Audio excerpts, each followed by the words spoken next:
দর্শক, আজকে সেনা অভ্যন্তরে সেনানিবাসে অফিসার্স অ্যাড্রেস অনুষ্ঠানে সেনাপ্রধান ভাষণ দিয়েছেন।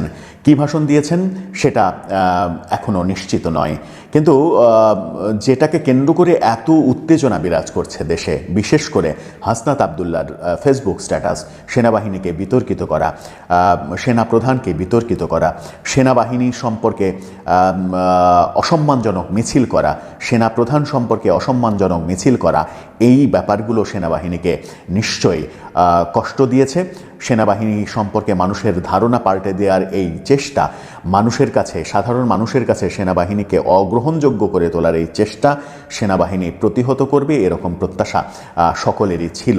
সেনাপ্রধান ওয়াকারুজ্জামানের সঙ্গে সমন্বয়ক হাসনাত আবদুল্লাহ ও সার্জিস আলমের কি হয়েছে এবং তাদের মাঝখানে কি নিয়ে দ্বন্দ্ব, এমন একটি নিউজ বর্তমান বাংলাদেশের সোশ্যাল মিডিয়াতে ভাইরাল হয়ে ছড়িয়ে পড়ছে। তো বন্ধুরা, মূলত এই সেনাপ্রধান ওয়াকারুজ্জামান ও হাসনাত আবদুল্লাহর সঙ্গে কি হয়েছে তার সঠিক তথ্য কিন্তু খুব কম লোকজনই জানে। হাসনাত আবদুল্লাহ ও সেনাপ্রধান ওয়াকারুজ্জামানের এই বিষয় নিয়ে আমরা পর্যালোচনা এবং তদন্ত করে বেশ কয়েকটি খুবই গুরুত্বপূর্ণ তথ্য এবং ভিডিও ফুটেজ পাই, যা আজকের ভিডিওতে সেগুলোই এক এক করে ধারাবাহিক তুলে ধরা হবে। যদিও আজকের ভিডিওটা কিছুটা লং হতে পারে, তবে আজকের ভিডিওতে জানতে পারবেন সেনাপ্রধান ওয়াকারুজ্জামান, হাসনাত আবদুল্লাহ ও সার্জিস আলমকে নিয়ে এমন কিছু অজানা গোপন তথ্য যা জানলে আপনিও ইতিমধ্যে অবাক হতে বাধ্য।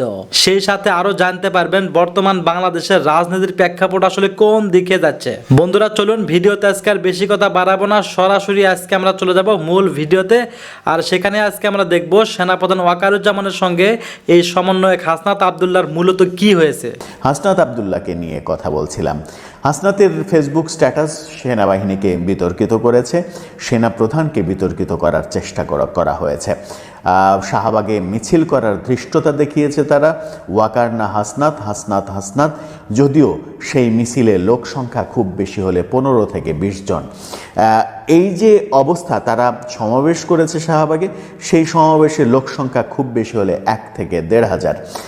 এই যখন অবস্থা, যখন তাদের ডাকে সেনাবাহিনীর বিরুদ্ধে ছাত্র জনতা অংশগ্রহণ করেনি, ঠিক তখনই অবস্থা বুঝতে পেরে সার্জিস আলম ফেসবুকে হাসনাতের বিরুদ্ধে পোস্ট দিলেন যে হাসনাত যেভাবে লিখেছে সেই লেখাটা ঠিক হয়নি, ফেসবুকে লেখাই ঠিক হয়নি, আর ঘটনা যেটা লিখেছেন ঘটনা আসলে এরকম ঘটেনি। হাসনাত লিখেছিলেন তারা দুজন মিটিং অসমাপ্ত রেখে রাগ করে বের হয়ে চলে এসেছিলেন, অথচ সার্জিস আলম লিখেছিলেন যে রাগ করে আমরা না, রাগ করে সেনাবাহিনী প্রধান বের হয়ে চলে গিয়েছিলেন। এই যে নিজেকে হিরো বানাতে গিয়ে জিরো হয়ে যাওয়া এবং সেনাবাহিনীর বিরুদ্ধে অবস্থান নেওয়া, গোটা সেনাবাহিনী খেপেছে তার বিরুদ্ধে। গোটা সেনাবাহিনী খেপার ফলে যেটা হয়েছে, সেনাবাহিনীর মধ্যেও যে কলহ সৃষ্টির ষড়যন্ত্র চলছিল, সেই ষড়যন্ত্রটা নস্যাৎ হয়ে গেছে। এক অর্থে সেনাবাহিনীর বোধহয় উপকারী হয়েছে, সেনাপ্রধানের উপকারী হয়েছে। আইএস থেকে সেনাবাহিনীর মধ্যে কলহ সৃষ্টির নানা রকমের খবর চারিদিকে ছড়াচ্ছিল, সেগুলোর বাইরে গিয়ে সেনাবাহিনী আজকে একাট্টা হয়েছে এবং সমস্ত সেনাবাহিনীর সদস্য সেনাপ্রধানের ওপরে আস্থা ব্যক্ত করেছেন। সেনাবাহিনীর স্বার্থে, দেশের স্বার্থে যে সিদ্ধান্ত নিতে হয় সেই সিদ্ধান্ত আপনি নিতে পারেন স্যার, এমনটা নাকি জানানো হয়েছে। এই অবস্থাতে যাওয়ার অবশ্য ক্রেডিট দাবি করতেই পারেন হাসনাত আবদুল্লাহ, কিন্তু সেনাবাহিনীর বিরুদ্ধে অবস্থান নেওয়ার পরে সার্জিস যে উল্টা সুর দিলেন, এক ধরনের পোল্টি খেলেন হাসনাতের সঙ্গে। এরপরে আমরা দেখলাম যে নাসিরউদ্দিন পাটোয়ারি হাসনাতের বিরুদ্ধে স্ট্যাটাস দিলেন যে এটা ঠিক নয়, এটা লেখা ঠিক হয়নি। আব্দুল হান্নান মাসুদ বললেন দুইজনের একজন মিথ্যা বলছে। আক্তার হোসেনকে মন্তব্য করতে দেখলাম এরকম।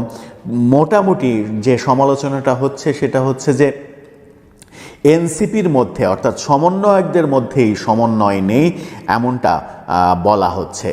এমনটা যখন বলা হচ্ছে যে সমন্বয়কদের মধ্যেই সমন্বয় নেই, তারা কিভাবে আগামীতে রাজনীতি করবে, তখন কিন্তু ব্যাপারটা একটু এলোমেলোই ঠেকে। যেমন একটু যদি আমরা 4 জনের কথা ধরি, সেটা হচ্ছে যে হাসনাত আবদুল্লাহ বলেছিলেন ক্যান্টনমেন্ট আওয়ামী লীগকে পুনর্বাসনের পরিকল্পনা করছে, আমরা সেই মিটিং ছেড়ে চলে এসেছি।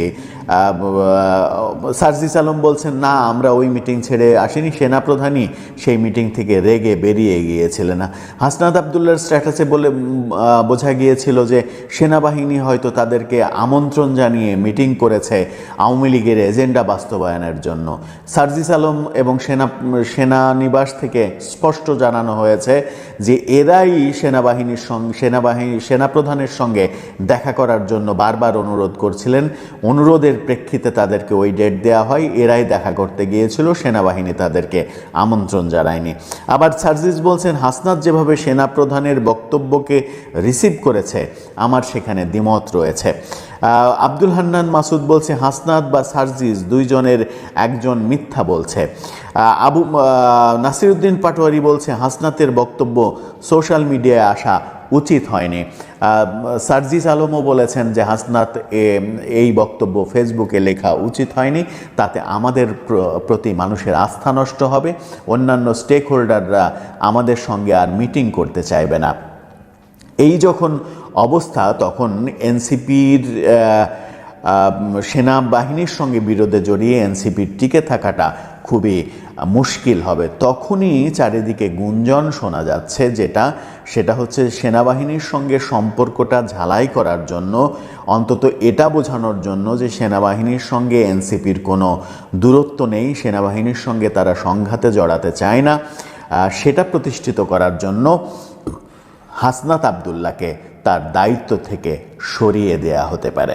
হাসনাত আবদুল্লাহ দক্ষিণাঞ্চলের মুখ্য সংগঠক হিসেবে এনসিপিতে দায়িত্ব পালন করছেন, তাকে কি দায়িত্ব থেকে সরিয়ে দেওয়া হবে, নাকি এনসিপি বাঁচানোর জন্য এনসিপি থেকে তাকে বহিষ্কার করা হবে? এমন আলোচনা সামাজিক যোগাযোগ মাধ্যমে প্রচণ্ড আকারে শুরু হয়েছে। আদতে কি হচ্ছে? এনসিপি কি এরকম কঠিন ডিসিশনের দিকে যাবে, নাকি হাসনাত আবদুল্লাহর যে জুলাই আগস্টের সময় জনপ্রিয়তা এবং এই স্ট্যাটাস দেওয়ার পরেও তার পক্ষে সামাজিক যোগাযোগ মাধ্যমে যে লেখালেখি, আমাদের একটা জার্সি পরা ক্যাপ্টেন আছে, সেই জার্সি পরা ক্যাপ্টেনের জনপ্রিয়তার কাছে ভয় পেয়ে এনসিপি ব্যাপারটার দিকে যাবে না, নাকি এনসিপি সেনাবাহিনীর সঙ্গে এই কলহের মধ্যেই থাকবে? সেই সময়ই হয়তো সেই প্রশ্নের উত্তর দেবে। সময়ের উপরে যখন এই প্রশ্নের উত্তর ছেড়ে দিচ্ছি তখন গুঞ্জন কিন্তু থামছে না। গুঞ্জন বলছে হাসনাত আবদুল্লাহকে ছেঁটে ফেলতে পারে এনসিপি। ঠিক সেই সময়ই আমরা আর এক হাসনাতের বিপক্ষে স্ট্যাটাস দেওয়া সার্জিস আলমকে দেখলাম আজকে উত্তরবঙ্গ সফরে গেছেন, বিমানে গেছেন তিনি। যদিও ঢাকা টু সৈয়দপুর বিমান ভাড়া খুব বেশি না, এই টাকা কোত্থেকে পেলেন এই প্রশ্ন করার কোনো অপশন নেই, কিন্তু যেখানে অপশন রয়েছে সেটা হচ্ছে পঞ্চগড়ে গিয়ে, সৈয়দপুর থেকে পঞ্চগড়ে গিয়েছেন তিনি 100-র বেশি গাড়ি বহর নিয়ে এবং হাজারো মোটরবাইক শোভাযাত্রা করে তিনি সেইখানে শোডাউন করেছেন। 100-র বেশি, আবারও বলছি 100-র বেশি গাড়ি নিয়ে। সেই গাড়ি কি গাড়ি? মাইক্রো, কার, ট্রাক, পিকআপ, এই ধরনের গাড়ি, এবং সেখানে এনসিপির পতাকা, কয়েকটা বাংলাদেশের পতাকাও দেখা গেছে। তারা শোডাউন দিয়েছে শহরে। এই যে শতাধিক গাড়ির, বাংলাদেশের প্রায় প্রত্যেকটা গণমাধ্যম, এই প্রথম আমরা দেখলাম বাংলাদেশের গণমাধ্যম এরকম এই এনসিপির নেতাদের বিরুদ্ধে এরকম নেগেটিভ নিউজ করেছে। অবশেষে তারা বাংলাদেশের প্রত্যেকটা গণমাধ্যম বলছে, শতাধিক, মাছরাঙ্গা, ডিবিসি নিউজ সহ বিভিন্ন গণমাধ্যম, প্রায় সব গণমাধ্যমই বলছে শতাধিক গাড়িবহর নিয়ে সার্জিস আলম শোডাউন করলেন তার শহর পঞ্চগড়ে, অর্থাৎ সৈয়দপুর থেকে পঞ্চগড়ে শতাধিক গাড়ির শোডাউন করেছে তারা। এই গাড়ির কোত্থেকে আসলো? এই গাড়ির টাকা কোত্থেকে আসলো? এই শোডাউন করার টাকা কে দিল?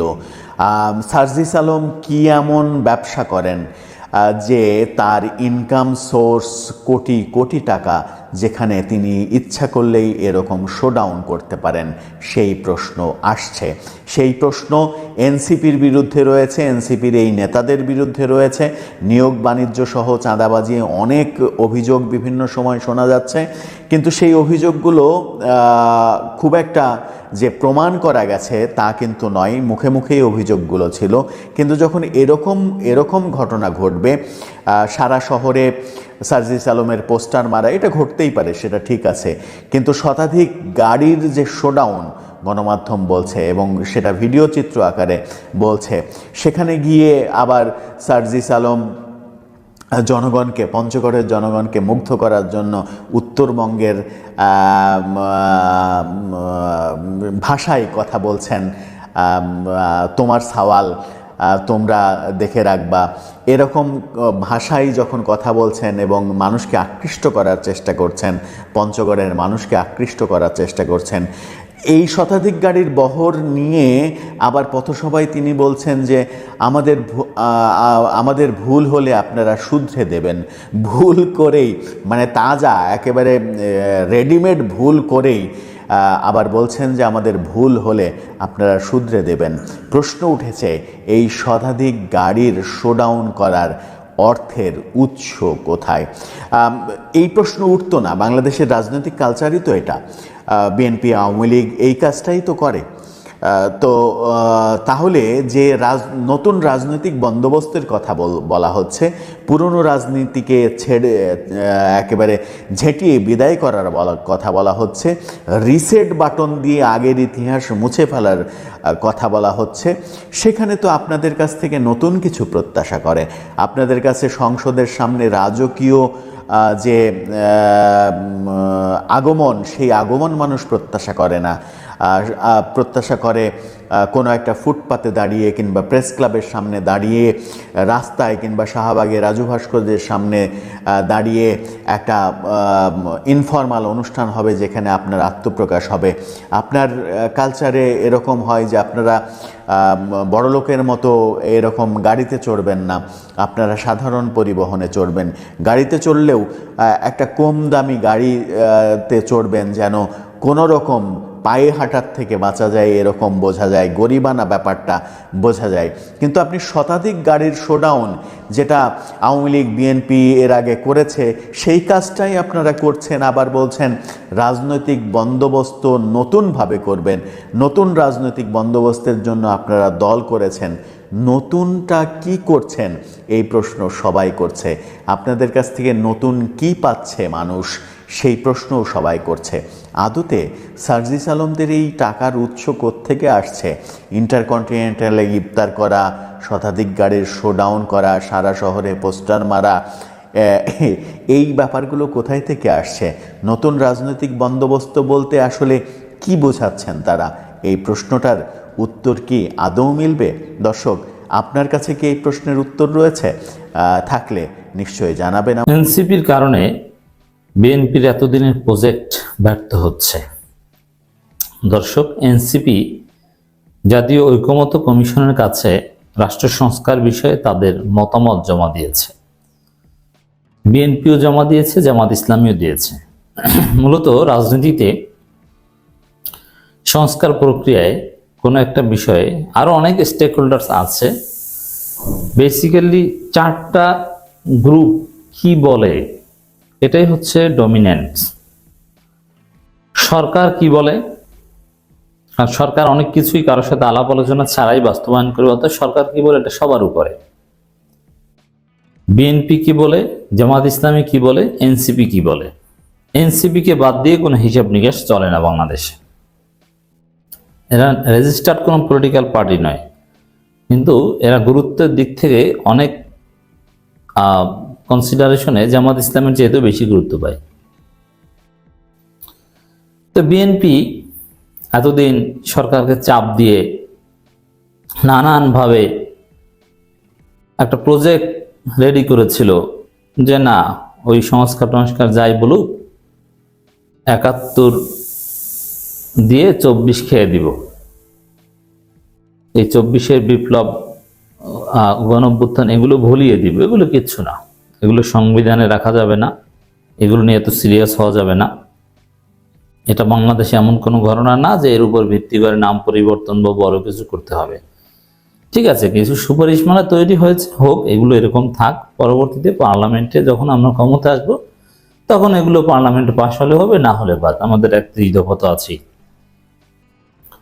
বিএনপির কথা হচ্ছে এটা, বিএনপির প্রজেক্ট হচ্ছে এটা, ভারত তাদেরকে এটা শিখিয়ে দিয়েছে। বিশেষ করে ভারতের যে সংবিধান ভারত দিয়েছে, 72 সংবিধান, এটার জন্য কোনোভাবেই এদিক ওদিক না হয়। এই এখন বিএনপি জানে, ভারত জানে যে গণপরিষদ নির্বাচন হলে তাহলে এই সংবিধান থাকবে না, কারণ মানুষ ভোট দিবে এমন লোকদেরকে যারা সংবিধান একদম পরিবর্তন করে দিবে। এ কারণে তারা এই নির্বাচনেই চাইবে না। যেভাবেই হোক 72-এর হাসিনার মুজিববাদী সংবিধান রক্ষা করতেই হবে। বিএনপির প্রজেক্ট হচ্ছে এটা, কিন্তু সরকার ওই সংবিধান রাখতে চায় না, কারণ অনেক বাস্তবতা আছে। 72-এর সংবিধান যদি বহাল থাকে তাহলে পরবর্তীতে নিঃসন্দেহে আওয়ামী লীগ আবার ক্ষমতায় আসবে 10 বছর পর হলো, তখন এই সরকারের সবাইকে তারা ফাঁসি দিতে পারবে, আইনিভাবেই দিতে পারবে। কারণ এই সরকার যা করেছে এই সংবিধান অনুযায়ী এই সরকারের সবার ফাঁসি হওয়া উচিত। এই সরকার যা করেছে, অতএব এই সংবিধান অস্তিত্ব রাখলে এই সরকারের লোকজনের মাথা থাকবে না। এজন্য সরকারও চায় যে এই সংবিধান না থাকুক, এই পুরনো বন্দোবস্ত না থাকুক, 24 ভিত্তিক বাংলাদেশ হোক, ইন্ডিয়ান হেজিমনি না থাকুক, ইন দ্য নেম অফ 71-এর চেতনা ব্যবসা। কিন্তু বিএনপি এটা মানছে না। এখন সরকার যদি চায়, বিএনপি যদি না চায়, তাহলে তো সমস্যা, সরকার চাইলেই তো আর পারে না। কিন্তু মজার বিষয়, জামাতও সরকারের সাথে মোস্টলি একমত এবং এনসিপিও একমত। তাহলে এনসিপি যে প্রস্তাবগুলো সরকারের কাছে জমা দিয়ে এসেছে, এনসিপিকে উপেক্ষা করে, বিপ্লবের মূল স্টেক হোল্ডার্সদের উপেক্ষা করে, এটা সেনাপ্রধানও জানেন, যার ফলে হাসনাত সার্জিসকে ডেকে নিয়ে বোঝানোর চেষ্টা করেন, কারণ জানেন যে হাসনাত সার্জিস রাজি না হলে কিছু করার নেই। তো দর্শক, এনসিপি যে প্রস্তাবনাগুলো দিয়েছে, মতামত দিয়েছে, সেখানে এটা দিবালোকের না স্পষ্ট হয়েছে যে বিএনপি মতামত যাই দেখুক এটা টিকবে না। বিএনপিকে শেষ পর্যন্ত নাকে খত দিয়ে নতুনত্বের দিকে আসতে হবে, সেই পুরনো ধরে রাখতে পারবে না। আর এনসিপির সাথে জামাত ইসলামী সহ অন্যান্য ধর্মভিত্তিক দল আছে নানান প্রশ্নে। অতএব রাজনীতিতে এখন চালকের আসনে জামাত, এনসিপি এরা। আর বিএনপি হচ্ছে হেজিটেশনে আছে, এক এক সময় এক এক কথা বলে এবং কনফিডেন্টলি কোনো কথা বলতে পারে না। অন্তর্বর্তী সরকার হতে হবে নির্বাচনকালীন অন্তর্বর্তী সরকার, এনসিপি বিভিন্ন ক্ষেত্রে সংস্কারের গুরুত্বপূর্ণ 166টি সুপারিশের মধ্যে 113টিতে একমত হয়েছে নতুন রাজনৈতিক দল জাতীয় নাগরিক পার্টি। এই 113টিতে যেগুলো একমত হয়েছে তার অধিকাংশই বিএনপি একমত না। তবে তারা বলছে অন্তর্বর্তী সরকার হতে হবে নির্বাচনকালীন অন্তর্বর্তী সরকার, আর সংবিধান সম্পর্কিত বিষয়গুলোর জন্য গণপরিষদ নির্বাচন প্রয়োজন।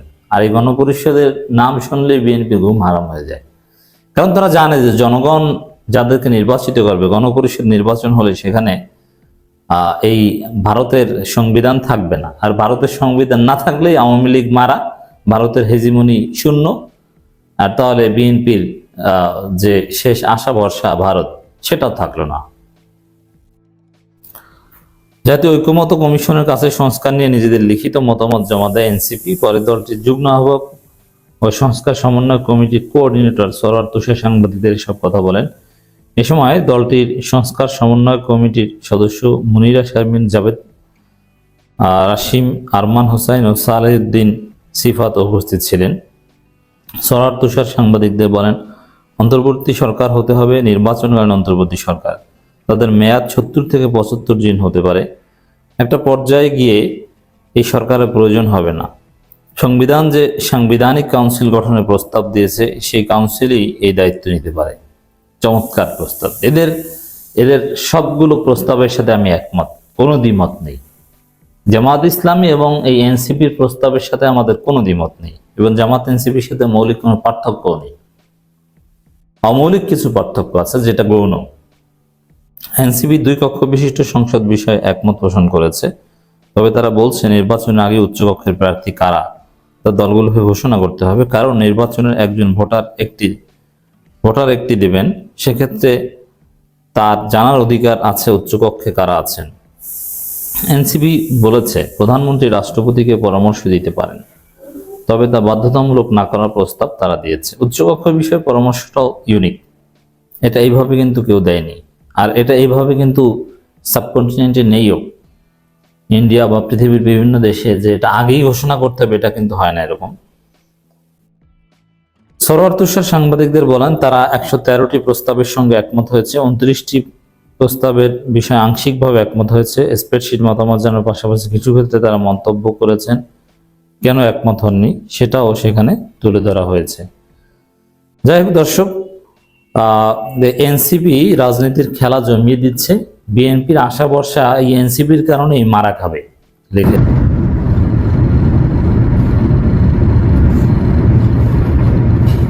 বিসমিল্লাহির রহমানির রহিম। আমি জাফর সরকার, সাবেক সেনা সদস্য।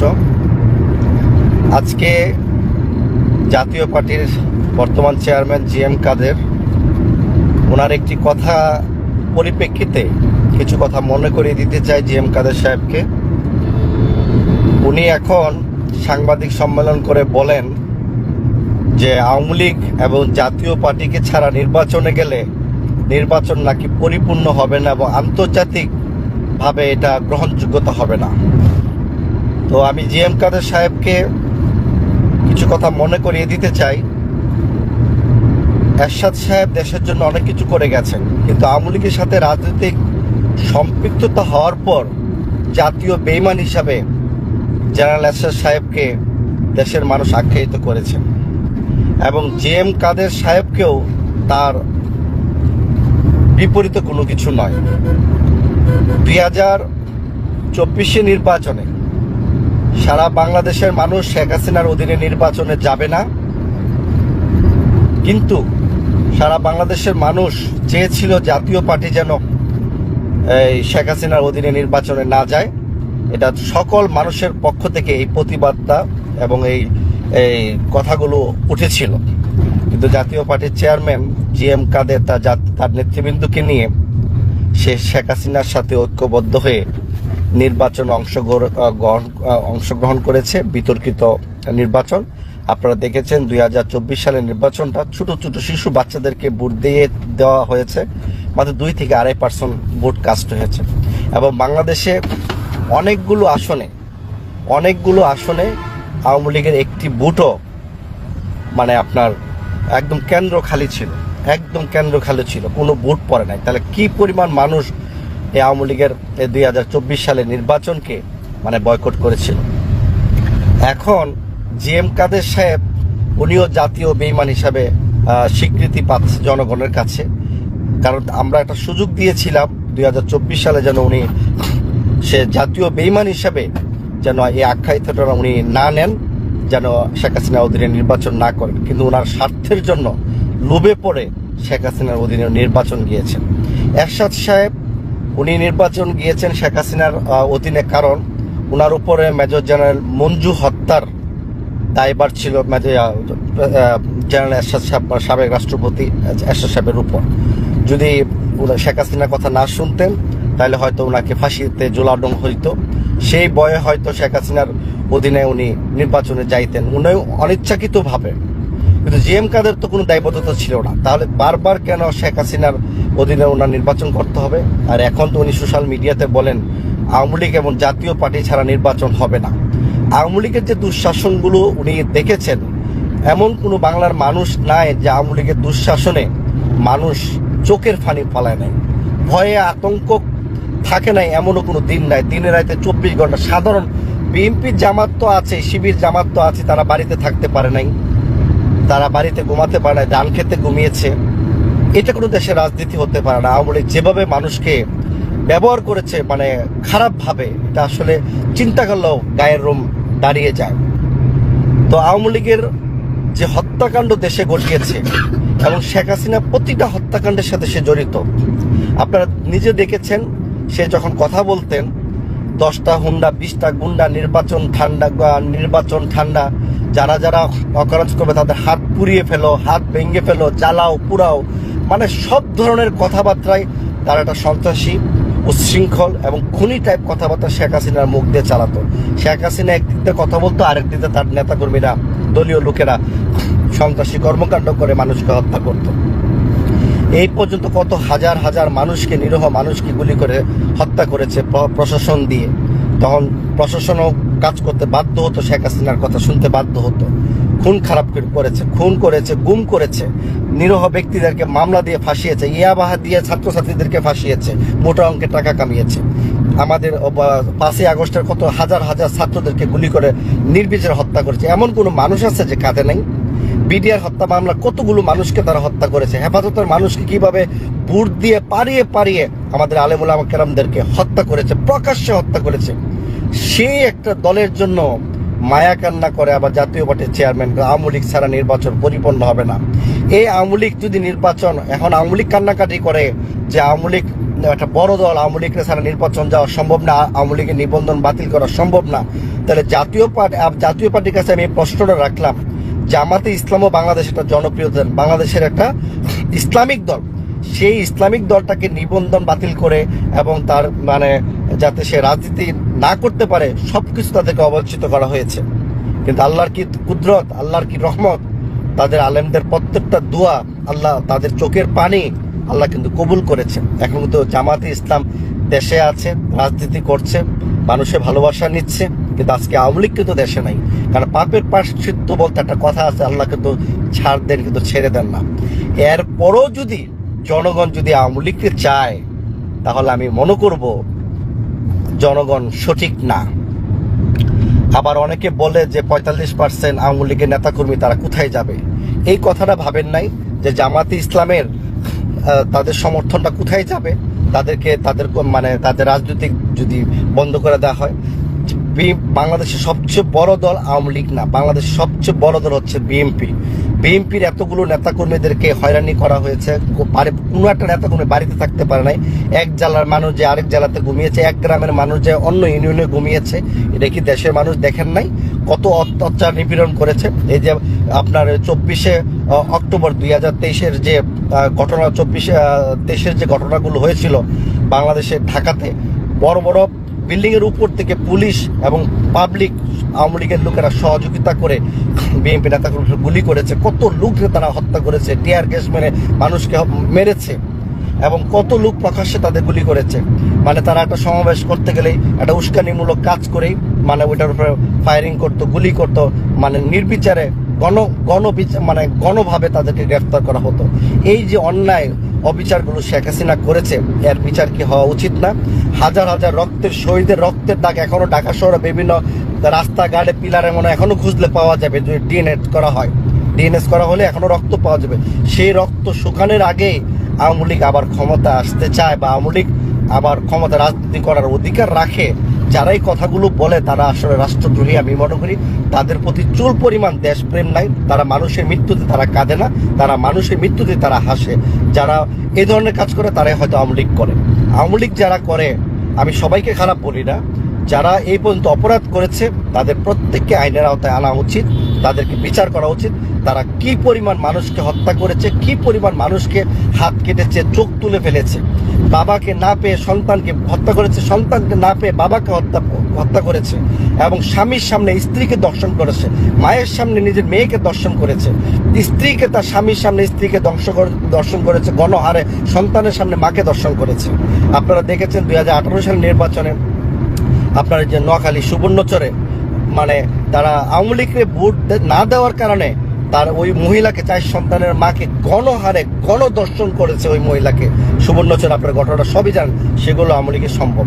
এই আওয়ামী লীগ, এই ছাত্রলীগ আপনার জাহাঙ্গীরনগর বিশ্ববিদ্যালয়ে প্রতিদিন একটা করে মেয়েকে বাসরঘর সাজিয়ে মেয়েকে দর্শন করতো।